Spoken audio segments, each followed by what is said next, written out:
அண்ணா பல்கலைக்கழகத்தில் ஒரு மாணவி பாலியல் பலாத்காரம் செய்யப்பட்டிருக்கு. அது உங்களுக்கு தெரியுமா சார்? தெரியுமே. எப்படி தெரியும்? டிவி பார்த்தேன், மீடியா பார்த்தேன். ஓஹோ சார், இந்த அண்ணா நகரில் ஒரு பாப்பா ஏதோ பிரச்சனைன்னு சொன்னாங்க. தெரியுமே. எப்படி தெரியும்? டிவி பார்த்தேன், மீடியா பார்த்தேன். ஓஹோ இந்த பொள்ளாச்சியில் பல பெண்கள் பாலியல் பலாத்காரம் செய்யப்பட்டிருக்காங்க. அண்ணா அண்ணா விட்டுருங்கண்ணா விட்டுருங்கன்னு கத்த கற்பழிச்சிருக்கிறாங்களா? அதை பற்றி உங்களுக்கு தெரியுமா? தெரியுமே. டிவி பார்த்தேன், மீடியா பார்த்தேன். தூத்துக்குடியில் 13 பேரை காக்கா குருவி சுட்ட மாதிரி, அதுவும் அந்த போலீஸ்கார வேன் மேலே ஏறி குறி வச்சு கரெக்டாக 13 பேரை சுட்டு கொண்டார சார். அதை பற்றி உங்களுக்கு தெரியுமா? தெரியும். டிவி பார்த்தேன், மீடியா பார்த்தேன். பாவி, டிவி பார்த்தேன், மீடியா பார்த்தேன், வருஷத்துக்கு ஒரு கிரிக்கெட்ட மாட்டிக்கிறோம் ஐயா அப்படிங்கிற மாதிரி ஆகிப்போகுது நம்ம கதை. அதாவது அதிமுகவை ஏமாற்றி கபலீகரம் செய்த எடப்பாடி, நீங்கள்லாம் பேசுறதுக்கு உங்களுக்கு என்னையா தகுதி இருக்கு? அதிமுகனா என்ன தெரியுமா? அதிமுகவுக்கு அடுத்த பெயர் துரோகம் அப்படின்னு அர்த்தம். கலைஞரை ஏமாற்றி கட்சை பிடுங்க பார்த்தாரு எம்ஜிஆர், நடக்கலை, வேற கட்சி ஆரம்பிச்சிட்டாரு. கலைஞருக்கு துரோகம் பண்ணி தான் வெளியில் போனார். எம்ஜிஆரை துரோகம் பண்ணி ஜெயலலிதா கட்சை பிடுங்குச்சு. ஜெயலலிதாவுக்கு துரோகம் பண்ணி சசிகலா கட்சை பிடுங்குச்சு. சசிகலாவுக்கு துரோகம் பண்ணி அந்த கட்சை நீ பிடுங்கினையா? பெரிய ஏதோ பெரிய புடிங்கி மாதிரி பேட்டி கொடுக்குறிய. இல்லை, சட்டம் ஒழுங்கு சீரழிஞ்சு போச்சு தமிழ்நாட்டில். எதை வச்சு சொல்கிற? சட்டம் ஒழுங்கு சீரழிஞ்சு கெட்டு போச்சு. உங்கள் ஆட்சியில் அப்படியே பாலாரும் தேனாரும் ஓடிச்சா என்ன?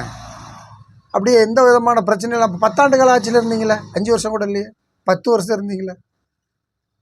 என்ன புதிய சட்டங்கள் ஏற்றுனீங்க? பெண்களுக்காக நீங்கள் ஏற்றிய சட்டம் என்ன? அதை சொல்லுங்கள் முதல்ல. பெண்களுக்காக நீங்கள் ஏற்றிய சட்டம், நீங்கள் ஏற்றிய சட்டம் என்ன? பெண்களுக்கு சொல்லுங்கள்.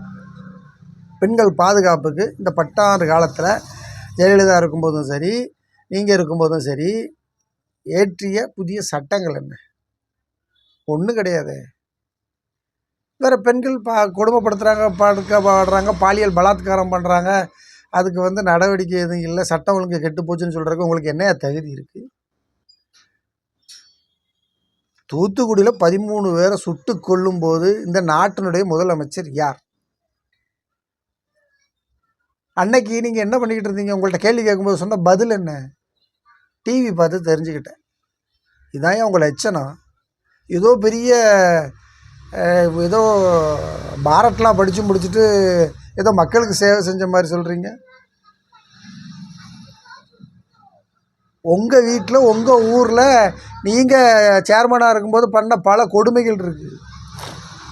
உங்கள் வீட்டு வாசலில் செருப்பு போட்டு வந்தான்னு சொன்னதுக்காக போலீஸ்காரை பிடிச்சி அடித்தாலு தானே நீங்கள்? வீடியோ இருக்குது, போய் பாருங்கள்.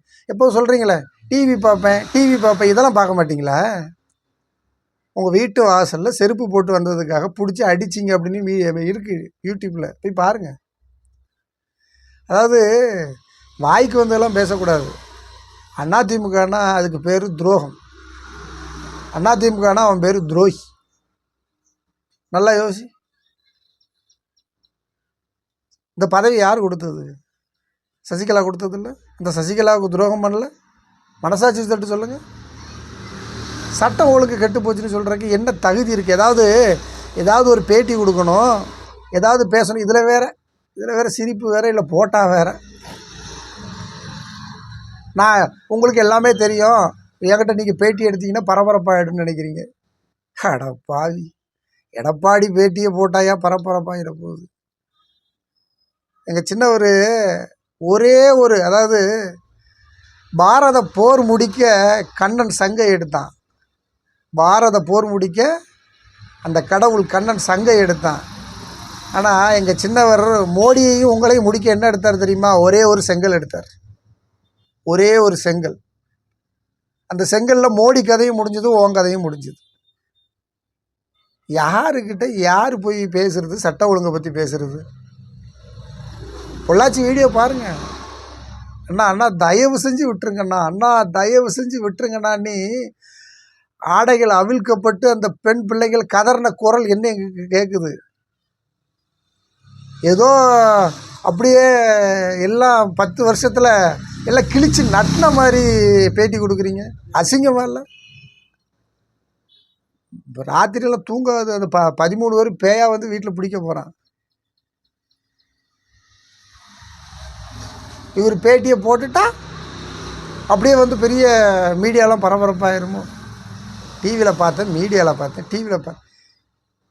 என்னத்தையாவது ஒன்றை உளறி கொட்டி உங்களை மாதிரி தத்திங்களால தான் ஏன் நாடு கெட்டு குட்டி சவராக போச்சு. இன்னைக்கு 10 வருஷம் உங்கள் கையில் ஆட்சி இருக்க போய் தான் தமிழ்நாடு வந்து 100 வருஷம் பின்தங்கி போச்சு. குற்றம் சாட்டுறேன் நான்.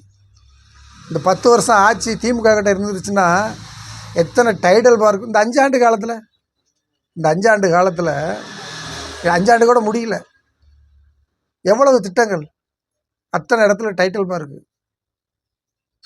நீங்கள் என்ன செஞ்சீங்க உங்கள் ஆட்சியில்? நீங்கள் செஞ்சீங்க ஒன்றே ஒன்று சொல்லு.